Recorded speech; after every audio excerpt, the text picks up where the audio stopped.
డ్వాక్రా సంఘాల మహిళలకు రాష్ట్ర ప్రభుత్వం బంపర్ ఆఫర్ ఇచ్చింది. పారిశ్రామికవేత్తలుగా ఎదగాలనుకునే సభ్యురాళ్లకు ఆర్థికంగా ప్రోత్సాహకాలు అందించాలని నిర్ణయించింది.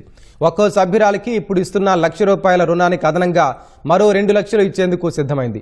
ఎస్సీ ఎస్టీ మహిళలకు మరో ₹1,00,000 వడ్డీ లేని రుణం ఇచ్చేలా ప్రణాళికలు రూపొందించింది.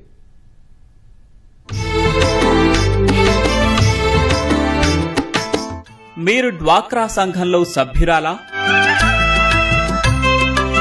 పారిశ్రామికవేత్తలుగా ఎదగాలన్నది మీ ఆశయమా? అయితే ఈ శుభవార్త మీకోసమే. మిమ్మల్ని ఔత్సాహిక పారిశ్రామికవేత్తలుగా తీర్చిదిద్దేందుకు కూటమి ప్రభుత్వం కీలక నిర్ణయం తీసుకుంది.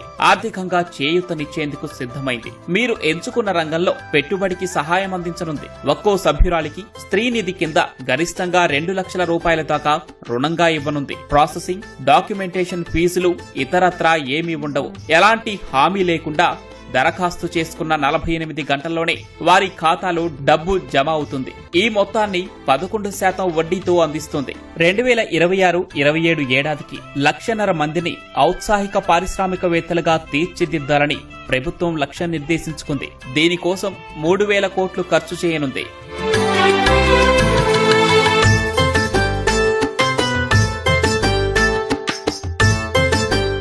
రాష్ట్రంలో గ్రామీణ పేదరిక నిర్మూలన సంఘం సెర్ప్ పరిధిలోని 8,43,000 సంఘాల్లో 85,75,000 మంది సభ్యులున్నారు. ప్రస్తుతం స్త్రీ నిధి ద్వారా వీరిలో ఎవరికైనా రుణం కావాలంటే సంఘంలోని మొత్తం సభ్యులకు కలిపి 8 లక్షల వరకు ఇస్తారు. ఒక్కో సభ్యురాలికి గరిష్టంగా ₹1,00,000 వరకు మాత్రమే అందే అవకాశం ఉంది. ఔత్సాహిక పారిశ్రామికవేత్తలకు ఈ 1,00,000కు అదనంగా మరో ₹2 లక్షల ఇస్తారు.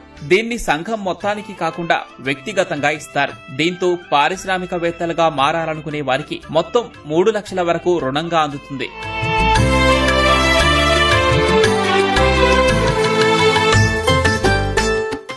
ఇప్పటి వరకు తీసుకున్న రుణ వాయిదాలను సక్రమంగా చెల్లిస్తున్న సభ్యులకే ఈ సదుపాయాన్ని ప్రభుత్వం కల్పించనుంది. వ్యవసాయ, అనుబంధ రంగాలు, ఎంఎస్ఎంఈ, సేవా రంగాల్లోని ఏ వ్యాపారాన్ని ఎంచుకున్నా ఈ రుణ సౌలభ్యాన్ని అందించనుంది.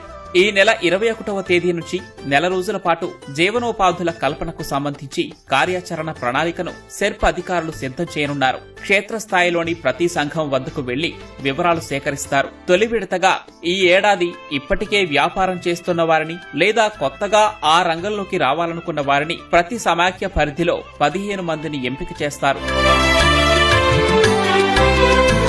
డ్వాక్రా సంఘాల్లోని ఎస్సీ ఎస్టీ మహిళలకు ప్రభుత్వం మరింత తోడ్పాటు అందించనుంది. వీరికి స్త్రీ నిధికి